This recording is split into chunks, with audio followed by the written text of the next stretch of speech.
Welcome to The Reconnect with Carmen LaBerge. We're applying the mind of Christ to the matters of the day so that you can connect the eternal with the everyday and get ready to head out into the world that God so loves in ways that honor Jesus. So let's get started. This is The Reconnect. Encouraging you to live as an ambassador of God's kingdom in the world. This is The Reconnect with Carmen LaBerge on Faith Radio. If we're gonna fly, we fly like eagles, arms held wide. If we're gonna fear, we fear no evil. We will rise. By your power we will go. By your spirit we are bold. If we're gonna stand, we stand as giants. If we're gonna walk, we walk as lions. Hello, my friend. How are you today? I'm Carmen LaBerge. You're listening to The Reconnect.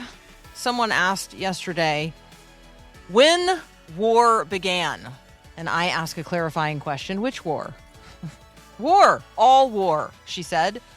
War in general. Do we know when war began? Like as a thing. And do we know what they were fighting over? So I confess I had to noodle through that for just a minute. And I was like, the first war. So the first war that I could think of, then it may or may not be the first war, but the first war that I could think of was the first war recorded in the Bible, which is in Genesis 14. It's called the War of the Kings, or the Battle of the Siddim Valley. 4 kings of Mesopotamia fought against 5 kings of the Jordan Plain. Abram, who you maybe recognize as Abraham, he entered the battle in order to rescue his nephew Lot. He used a surprise night attack that included 318 of his trained men, which got me thinking. If Abram already had 318 trained men, and they already had like the strategic plan to use a surprise night attack, then this war that's recorded in Genesis 14 certainly wasn't the first war, because they were already trained for it. Here's what was going on. The people of Sodom and Gomorrah were weary after 12 years of living in servitude, and a coalition that was led by the king of Elam, whose name is like Chedorlaomer.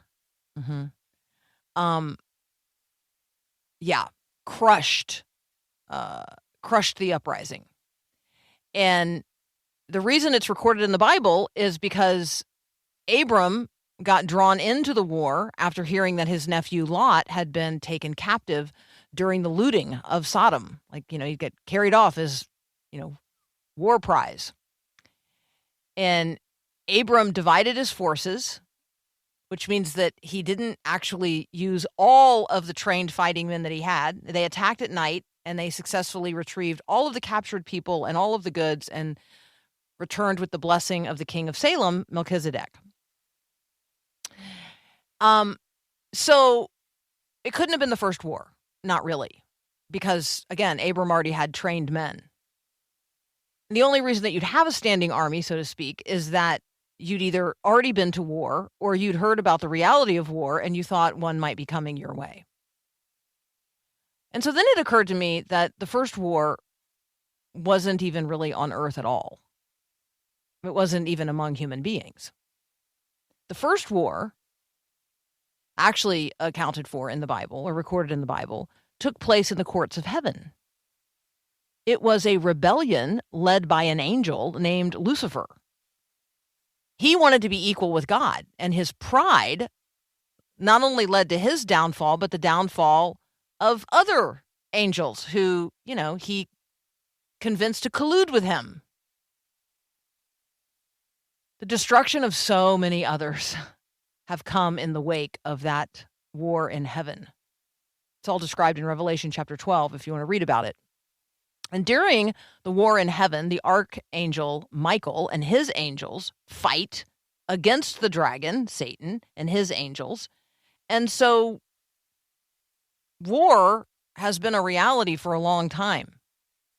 Now, ultimately, Satan is defeated. He loses his position in heaven. He's cast down to earth. And in his wrath, he's going around wreaking havoc among humanity. Continual woe for people. And we engage in that spiritual warfare every single day. War is a reality of human life this side of the fall. The fall of Satan and the fall of humanity. Which may lead us to wonder about the last battle. When will the last war be waged and when will it end? You remember that World War II is described, erroneously as the war to end all wars, right? Because it was clearly not. I mean, even for the United States of America, World War II was not the war to end all wars. In fact, since World War II, we've almost continually been at war. Korea, Vietnam, the first Gulf War, Afghanistan, Iraq, now Iran. We're a warring people. We just are. Mixed in there is also the war on drugs, the war on terror, the war on cartels, the Cold War. I feel confident that God hates war. I don't doubt it for a moment. And yet many wars are fought in the name of God, and some wars in the Bible are actually described as directed by God himself. But I think it's important to be clear in days of war that war was never God's plan. And yet war will persist until the kingdoms of the earth become the kingdom of our God. Because in the kingdom of God, there's going to be eternal peace. Literally, it says in the Bible, nation will not lift up sword against nation, and neither will there be war anymore. It's literally what it says. Now, that day is coming, but we're not there yet. Today, we live in the midst of a world very much at war. I think it's important to recognize that when Jesus returns in his second coming, the Bible describes something exceedingly violent. It's not instantly peace on earth and goodwill to men. You should read Revelation 19. It describes the ultimate war, and it's a war with Christ. And yes, he comes as the conquering commander who judges and makes war with justice. But it's going to be bloody and gory. I mean, the descriptions are, they're rated R at least. And there's not going to be compassion on those who are the enemies of Christ. He is going to conquer them completely and consign them to a fiery lake of burning sulfur. It's an error to say that God never supports a war.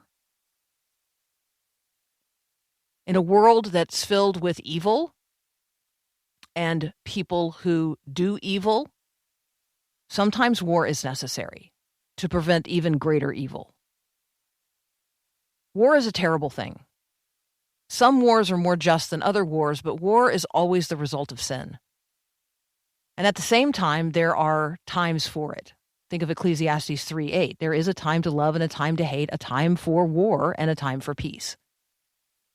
And so in a world that is filled with sin and hatred and evil, I think war is inevitable.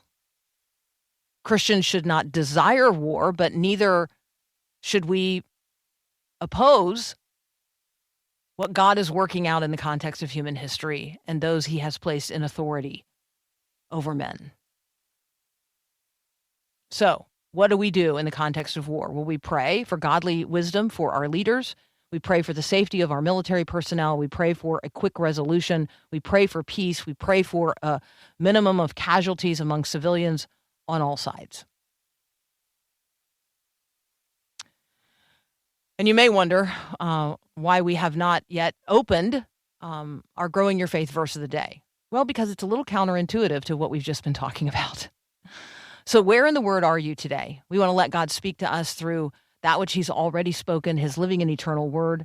And our Growing Your Faith verse of the day comes from Exodus 14:14. The Lord himself will fight for you. Just stay calm. I think that indicates that there are battles to be fought, but don't fear. We live on this side of the resurrection of Jesus the Christ, who has, in fact, overcome them all.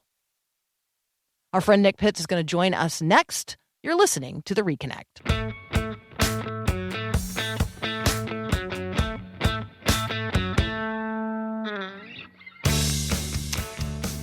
Our friend Nick Pitts is back.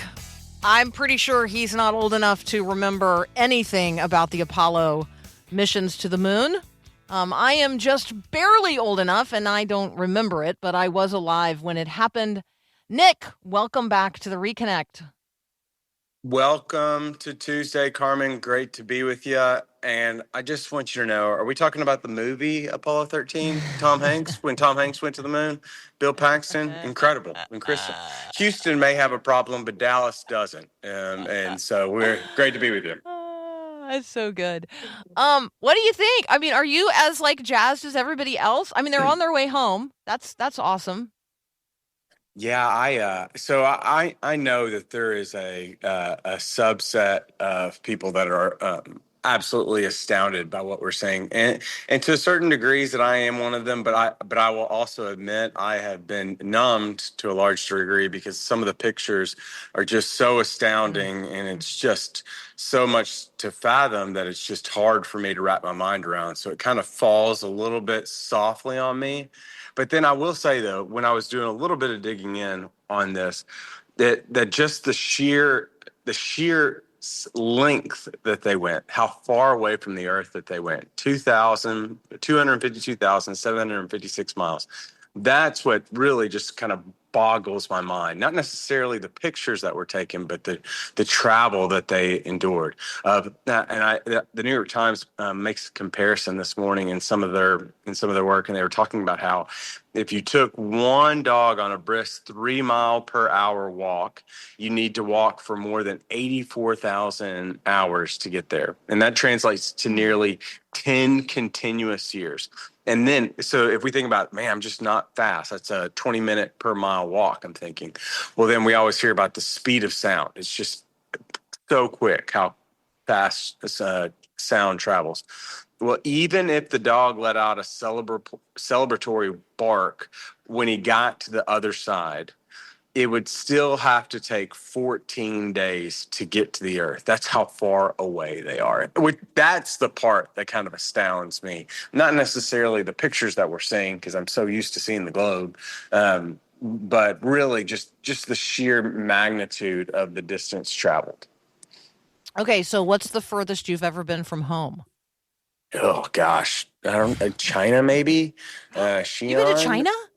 Yeah, I went to China for about a month, I'd say. Yeah, about a month. Pre-COVID. I mean, I feel like if you're going to China, you should go for a long time. So that makes sense. Oh, yeah. And I studied there, and then I went, I guess, Thailand, I guess you could say. I went over there, and that was a really long, and I'm a guy that's used to 2-hour flights, and so whenever there's anything over 2 hours, like 16 hours, it strains me to a certain degree. Yeah, so 16 hours is nothing compared to dang 84,000 hours. So it is. I mean, the distance they are from home is really extraordinary, and it gets me thinking that, like, when you and I answer that question, what's the furthest you've ever traveled from home? We are talking about the United States of America for sure, and we're probably talking about a very specific place in the United States of America. When we talk about these astronauts, we're talking about Earth. Mm-hmm. Like, we're not. Yeah. When we say, like, they're headed home, we're talking about Earth.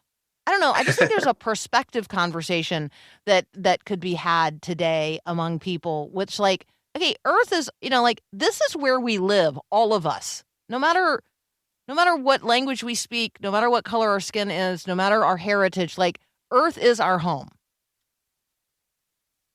Yeah, it does. It gives a certain vantage point. One of the things that I often think about when thinking about space travel is what you just said. It's not just that we're going to a different place on the Earth, but we're going back to Earth, which is just showing that just the sheer magnitude of it. But also, it's just a helpful reminder of just how big our God is, right? Like, this is, we literally can as far as we humanly can, which is far more than our mind can imagine, travel, and to know that that is nothing in comparison to how big this universe is. And despite how far that is, God traveled even further to be able to get to us, to rescue us, to save us, to redeem us, and that the creator of all of this has an interest in us. It's pretty remarkable. Yeah, what is man that you are mindful of him? That might be one of the passages of scripture to reflect on today as you are listening, and you are thinking about this Artemis 2 mission, and you're thinking about how far these astronauts are from home, Earth being our home. What is, how does that influence the way you engage with people today? Like, we're all in this together. And then I think when we talk about, they're on their way back, they're on their way back home, and we're praying for them, safe travel, all of that.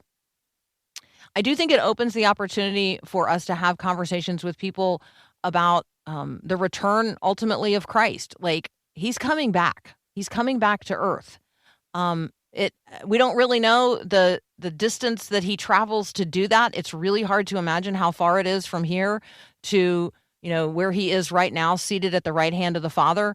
But I guarantee you, it's not going to be like a journey that you're going to be able to track minute by minute or moment by moment, on NASA's website. Like, it's going to happen in an instant, and we need to be prepared and ready. And so Yeah. As we anticipate the return of these astronauts, I do think it provides an opportunity for us to talk about preparing ourselves for the return of Christ. Oh yeah, and one of the funny things about going to China, Carmen, and this is an anecdote that hopefully will illuminate kind of a heartwarming component of the God that we follow. Right? Is it was so funny whenever you would go to China. Whenever I went to China, everyone would very quickly realize that you're an American, and then they would ask, "Are you from Texas?" And at that point, I would often say, "Well, I actually live in Texas, but I'm from Tennessee." Because all they know is just the concept, one, of America, and then everybody in America is from Texas. And so it was fascinating that the closest they could get to relating to who I was that far across the world is just the sheer state that I'm in. So multiply this times infinity, right? Of going even further than China, but someone that knows you not just by the state that you live in, but by the number of hairs that are on your head. That God is so far away, had traveled so far to be able to get to us, and yet knows us infinitely so close. It's just a stark contrast to the when you think about space travel, about how powerful God is, but how personal he can be. Oh, that's so good. That is so good.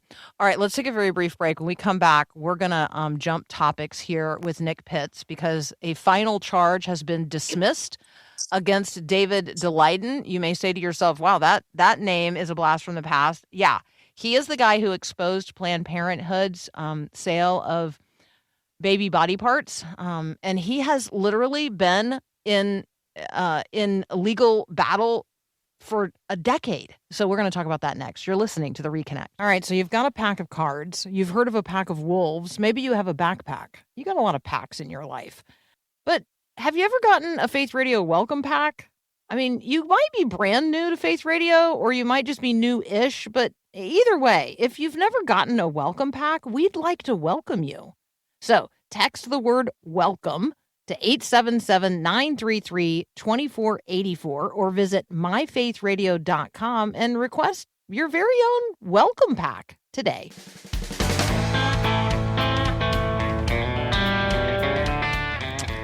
Our friend Nick Pitts is here with us from the Institute for Global Engagement, where he serves as a fellow. You can read what he's thinking about and writing about at thebriefing.net. Nick, this is a story that I know we've been tracking for years now. Tell us about David Daleiden, and assume that someone who's listening has never heard his name. Yeah, and myself included. I mean, this was more than 10 years ago, right? So this dates all the way back to when former VP Harris was the Attorney General in California. Video prosecution began because videos surfaced that showed Planned Parenthood for what it is, the selling of baby parts, largely due to David's work at the at his Center for Medical Progress. And so over the past 10 plus years, persistence and then the truth has eventually set him free as charges were dismissed against him relative to breaking the law around kind of exposing Planned Parenthood for kind of the heinous work that they were doing relative to abortion and child parts. It's a big it's a big step forward in terms of one individual's ongoing battle with, something in the culture. And so I just thought it was important to highlight. Now, something that I think you are going to enjoy talking about, because you like trends, you like paying attention to things that are happening in the culture. And we can invite people to be trendy. Phone-free bars and restaurants are on the rise across the United States. Phone-free. I'm all for it. I'm all for it. Just put your phone in a bag, leave your phone in the car. I mean, it's Masters Week, and just think about the happiness that's associated with the Masters. I'm not saying there's a perfect correlation, but I am saying that Masters does not allow a cell phone or pictures on the grounds of Augusta. And just think about all the happiness and the special sacredness that is the Masters. And now we're starting to see this ripple out into restaurants and at not bars, etc., where people are being asked to leave their phones in an envelope or in a box, or leave them at home or in their car, and just be completely present with another person. Okay, I didn't know that about Augusta National. I didn't know that Oh people yeah. couldn't take their phones. Oh I yeah, like yeah. that. That's. Oh yeah, that's a big thing. You literally. That's why you see sometimes the pictures are. You're like, wow, that's not as good a quality as I'm used to. Is because most of the time people are taking disposable cameras in. Yeah, just kind of remarkable. And now I don't even. I guess I can't remember if it was in the article or not. But Chick-fil-A. There are certain Chick-fil-A restaurants that I know that if you check in your phone or put it in an envelope of some sort.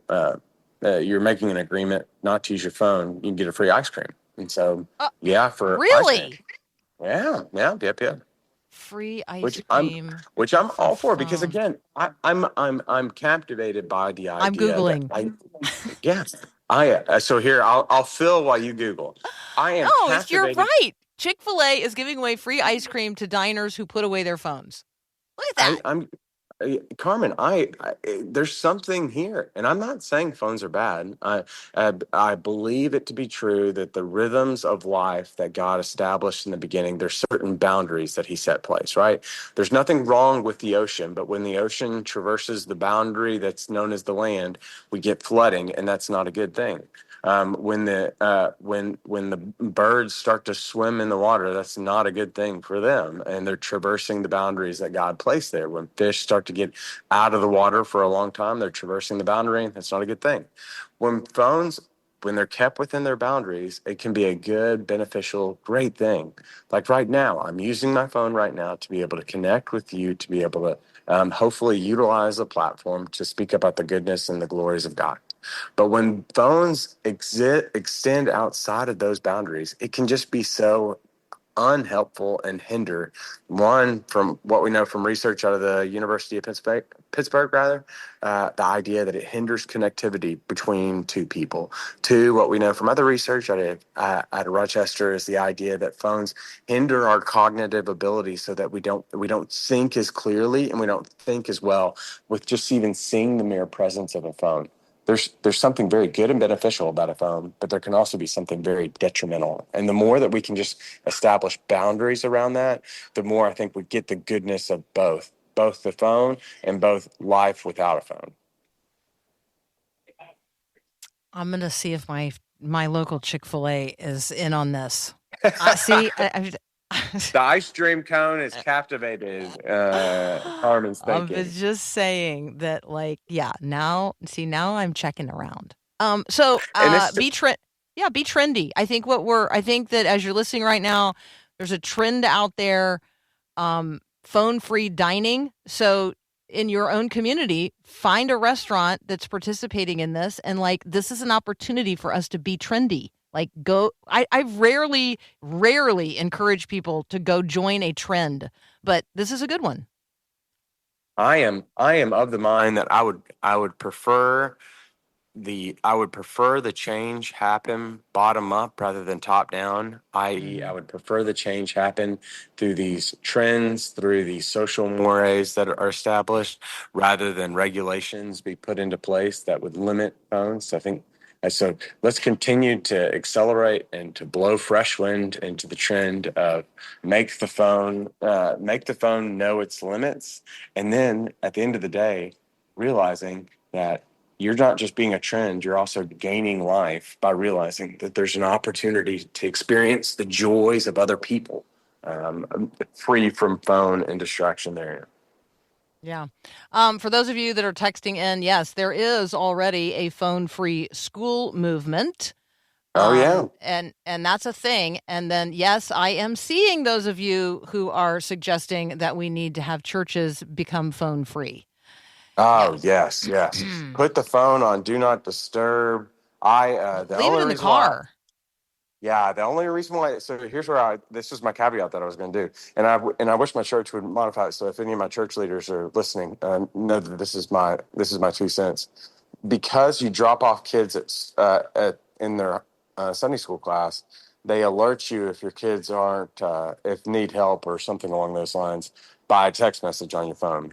And so now, granted, knock on wood, that's never happened for the Pitts girls because the Pitts girls are absolutely incredible.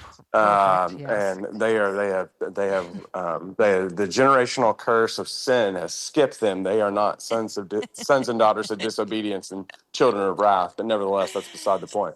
But I do have to keep it because of that. But I put it on Do Not Disturb. So I mean, you got to call 3 times to be able to get me if the Sunday school wants it. But everybody else is just they're out of luck for that hour and a half, 2 hour segment on Sunday. Yeah. I think that churches have begun utilizing phones for all kinds of things. Like it's how you check in. It's how you say that you're attending. It's how you check in. It's how you give, scan, if you're a visitor, scan the QR code on the back of the pew in front of you, or the one in the bulletin to get the sermon notes. Like the utilization of technology via the phone has become a convenience in churches, but it does mean people in the pews are on their phones all the time. Oh, yeah. And it's a problem. Yeah. Well, And there's just nothing. Yeah, I know. You're going to get me ranting now. And that's not good. And there's just nothing, a bummer. I'm so glad they're there. But there's just nothing like a bummer of seeing somebody so addicted to Instagram or some social media feed right in front of you during the service, during a beautiful special music or something. And you're just like, I just hate this for you because you aren't able to fully be present in this beautiful moment that we're experiencing, where the God of the universe is present in our praise, because you're so addicted right now to some random influencer that you will never meet in your life. It's true. It's so true. Brother, thank you so much. We love our time with you. Thanks for being here today. Great to be with you, Carmen. Yeah, likewise. That's Nick Pitts, father of the only 2 perfect children in the world. There you go. The president of the United States repeated his demand that Iran allow commercial shipping to pass unimpeded through the Strait of Hormuz. 8 p.m. Eastern today is the deadline, or the U.S. military is going to, quote, demolish Iran. That coincides to 3 a.m. in Tehran. Iran has rejected a 45-day ceasefire proposal. And so it would seem that after the dramatic rescue of 2 U.S. airmen behind enemy lines, the stage is set for the war to continue. Luke Moon is going to join us next to talk about the prospect for a deal and how the situation in the Strait of Hormuz is really exposing the fractures in the post-World War II international order. That's up next here on The Reconnect. Coming this Easter, an epic 4-part audio podcast series, The Christ. My hour has not yet come. My son, your hour was written before time. Starring David Oyelowo. He claims to be a king. Tom Pelphrey. My kingdom is not of this world. Paul Walter Hauser. He is the light, the true light! With narration from John Rhys Davies and Patricia Heaton. The Christ, wherever you listen to podcasts.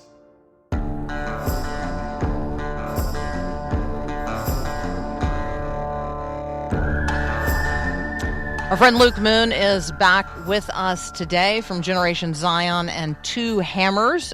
In fact, you can connect with him at twohammers.com. And subscribe to his YouTube channel where you can get updates and thoughts from Luke. Luke, welcome back. Good morning, Carmen. So, I don't know what the prospect for peace is. Do you see anything on the horizon for a deal with Iran, or is it your expectation that by this time tomorrow we're going to be talking about some increased action by the United States to make good on the president's threats? Yeah, that's a really good question. I think I'd be surprised if they make a deal. I think they're pretty committed to holding on to power. And I mean, Trump has gives them opportunities to change, and then like the red lines,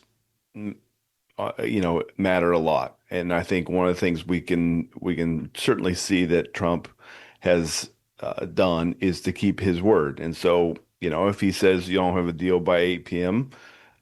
Eastern time on tonight, then that's it. We're bombing power plants. And so I mean, there's been stuff happening all night long. I get a steady stream of tactical details on what was hit, et cetera. And it's been constant. I mean, for obviously for the last almost 40 days, but it has been pretty constant, especially over the last couple of days. I mean, the Israelis alone have launched so many sorties, taken out so many additional things. They attacked additional airports. They warned civilians to avoid the trains and train stations, etc. As the IRGC has moved to using trains to move things around. Obviously, they took out the big bridge this last week. That was strategic, and it wasn't being used by civilians. I mean, all these things. One of the things that people are saying out there is that if Trump starts bombing these various sites, these civilian sites, that it's a war crime, and it's actually not, according to Geneva Code. I think it's Article 52. It says something to the effect of when a civilian site is being used for military purpose, it becomes a military target. And that's the case in a lot of these situations. And it was why, in the situation with Israel and Gaza, the Hamas was using hospitals regularly as bases and sniper locations, and as a result, they became the legitimate targets. Yeah, there's at least some reporting that Iran is demanding that people make human circles around power plants. I mean, if true, horrific. On any other day, yesterday, if yesterday had been any other day, like if we hadn't been on a moon mission, and if we hadn't been celebrating the incredible rescue of our airmen, I think what would have led the news would have been the elimination of the head of the Quds Force and the intel chief for the IRGC. But that doesn't even lead the news. And so I do think that when we talk about Israel's engagement and their targeting, there are things going on in this that are very strategic and ongoing, even in the midst of some of us being distracted by other things, for sure. Yeah, no, I think that, I mean, the rescue operation was absolutely amazing. I can't wait for the movie that's The made movie, of that. yeah, exactly. It'll be really really awesome. And it really bothers me, Carmen, how pessimistic people are towards America right now. Because simultaneously, like, we rescue one of our guys trapped behind enemy lines, surrounded by IRGC forces heading his way. We literally create a landing strip in a farm and build helicopters, 3 helicopters in 10 minutes, fly off to go and get the guy, bring him back. The airplanes get stuck in the sand, and another group comes, picks them up, and bombs those planes into oblivion. and we fly off. All the while, we have 4 people who are in space about to go around the moon for the first Because time we since. can do two things at once. We're like, It's right? amazing, It though. is It's amazing. amazing. Yeah, And it's the thing amazing. is, like, I don't know why we in America would want like a multipolar world. I mean, I'm pretty happy with the unipolar world where we as Americans kind of can do whatever. And it's not, I don't know why that's a bad thing. I mean, I guess I think, if it was used for nefarious purposes, yeah, right. but I don't think it is. Is Yeah, it? I think as long as you're viewed as the good guy, I think as long as you're, like, using all of that power for, for the most good possible, for the advancement of liberty and justice for all. I Yeah, do think I that in agree. those ways, yes, I would agree with you. Let's talk, if we can, about what feels like the, I don't know if it's the emergence of new allegiances. The deck is always being shuffled globally in terms of like Mhm. who's your friend or who are your frenemies or whatever. And so if we go back to the end of World War II, right, and the way things were structured in terms of, I'm thinking here like NATO, but other alliances as well, like it does feel like that is shifting. Do you feel that? Oh, 100%. And I think this war has really shown that the fractures and fissures are deep. I mean, the thing is that we have bases all over Europe, and the Europeans have basically said, sorry guys, you can't use the bases that we spend $300 billion a year on, where we have troops on the ground. And we're doing that to protect the Europeans. And the Europeans are like, you know what, guys, that's fine. We're good. And yet they're the ones that are freaking out because they can't get oil and gas. Whereas we have more than enough for our own selves, plus the whole of the Western Hemisphere. And so it's a little bit like I think I think a lot about the fact that it's basically been 2 generations since World War II. And at some point, people forget, and it has no hold any longer on the psyche of America that we had once this great alliance. I mean, somebody said that we're further away from we're we're, that the Civil War to World War II is a closer time period than World War II to now, I think.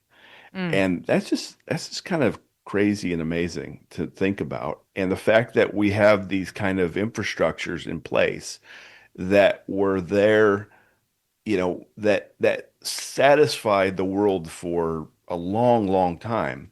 But it's become clear that they're not interested in it. I mean, they didn't have to spend any money on defense because we took care of that for them.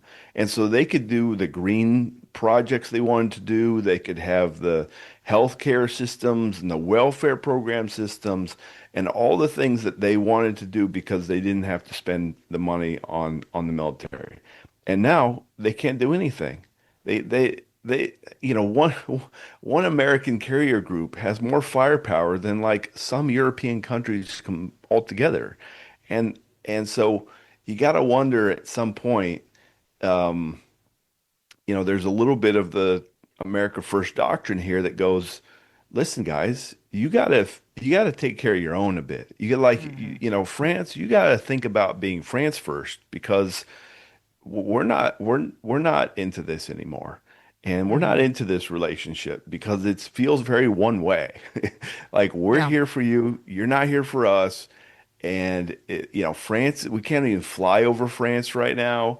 And you go, okay, fine. You see how that works because we're done doing this. And All right. I think it's actually kind of healthy.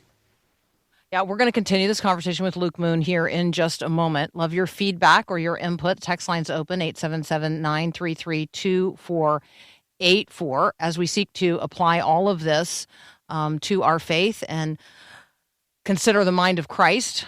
Certainly, we think geopolitically, but we also think deeply personally. So, are you just taking in terms of your relationship with God? Like, has it become one-sided? Are you fully relying on Him in all ways, and yet really you're not giving God the glory due His name, or even, well, the time of day? We'll continue talking with Luke here in just a moment. Text lines open 877-933-2484. You're listening to The Reconnect. When was the last time someone asked you to pray for them? When's the last time you asked someone to pray for you? Here at Faith Radio, we pray with and for you about the concerns in your life, and we share with you the concerns of others. We are a praying people. So we want to invite you to share your prayer request with us. Our team prays continually and intentionally once a week for the requests that we receive. And so share your prayer requests with Faith Radio by texting or calling 877-933-2484. You can share your prayer requests with us, and you can be confident that we are praying for you.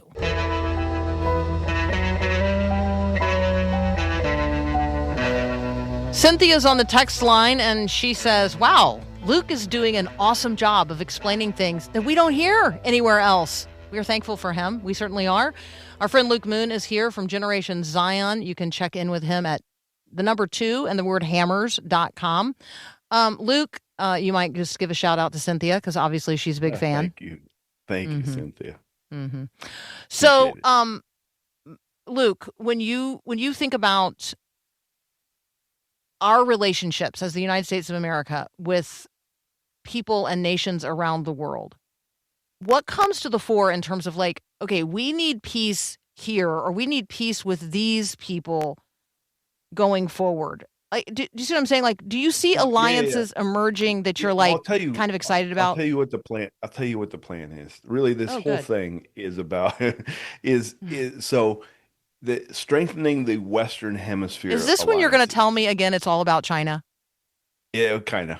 Like it is. It's good. Right? Like, I mean, listen, Obama was the first one to go, "Hey guys, we have to pivot out of the Middle East and pivot our main focus is China, because China is our main rival.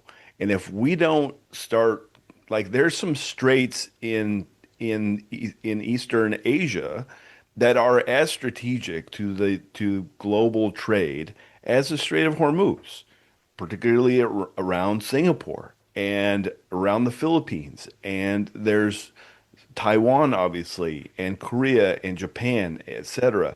And so there is a like the focus was actually very clear. Let's retake control, take control, meaning like build alliances, have good relationships with the Western Hemisphere, which means basically North and South America. We are going to re-engage, and we're going to, make sure we box China out of, the Panama Canal, and the Venezuela was a problem, and now Cuba looks like, who knows what Cuba could totally change in the next 2 months. Who knows?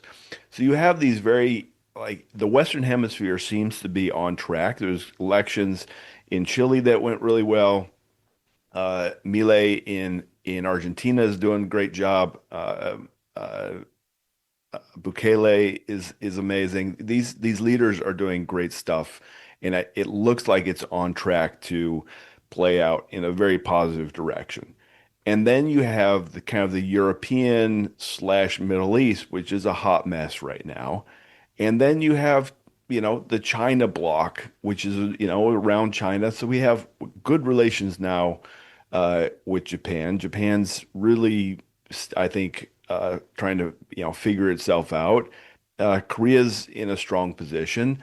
And so it's really, all of this is an attempt to make sure that that China isn't eating our lunch around the world, and because it's our top strategic adversary. Doesn't mean we're going to go to war. We're not in a Cold War relationship at all, but the future of, like, there's a war over AI certainly between the U.S. and China. That's a major front, Mm-hmm. and that kind of thing. So it's there's a reordering of the world order, if you will, and it's going to be built less on a post World War II alliances and more on I think AI, and we don't really know where that's going to play, I think.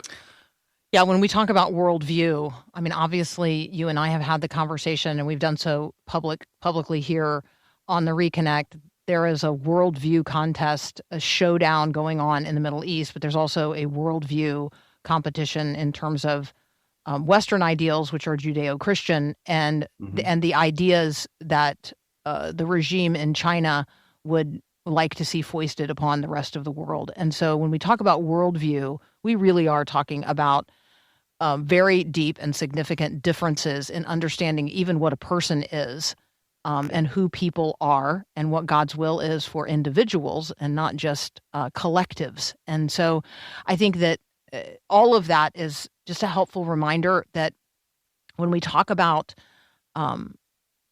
China, when we talk about the Western world and Western influences, and when we talk about Iran and what is going on there, we are talking about deep, deep worldview differences that create deep divisions. And I just think that one of the things we might remind ourselves here at the end of the conversation, you cannot make peace with the enemies of God. And so, just as you're listening right now, and you are hoping for a peace deal, I just want you to be mindful of the fact that you cannot, under any circumstances, make peace with the enemy of God. And so keep our worldview glasses on as we have these very pragmatic conversations about diplomacy and the world order. Luke, as always, you are deeply appreciated. Mary in Spokane has checked in with her affection for you. Lori also checked in. We're delighted. She's delighted. She appreciates your insights, and so appreciate you being here. Thank you. I do too. So thanks so much, brother. Thanks, Carmen. Absolutely. That's Luke Moon. You can find him at Generation Zion, which is a ministry that I am on the board of. So just full disclosure there. Zion.org. You can also check out what Luke is thinking about and working on over at Two Hammers. That's just the number 2, twohammers.com. That's where you can connect with his YouTube channel, where he features really deep and interesting conversations as well, and just gives his, feedback on what's happening in the world. All right, we've only got like a minute left of the first hour of the Reconnect today. Wow, that went fast. What are you up to today? What's happening in your world? How can I be praying for you? The text line is open, 877-933-2484. In the next hour, we're going to talk a little bit about the fact that it's Tuesday. And you know me, I like to have a little taste and see Tuesday. And so we're going to talk about what we could taste and see today. We're also going to get a little checkup. Dr. Tiffany Schatz is going to be here from the Christian Medical and Dental Association. She's checking in from Israel, so, I always got to ask about that. And then Vic Green is going to join us. We're going to talk about discipleship. So how is it that your church is actually carrying out the Great Commission of making disciples? Not just, getting fannies in the pew, but like actually making disciples. How is that happening? There's a blueprint for multiplying disciples, and we're going to share it here on The Reconnect. Thanks for listening to The Reconnect with Carmen LaBerge. Let us know how we can help you more fully reconnect the eternal with the everyday. We want to walk with you throughout your journey of discipleship, so let's connect. You can text us at 877-933-2484 or connect with us online at myfaithradio.com and on all our social media. I look forward to connecting with you as we each seek to reconnect the eternal with the everyday.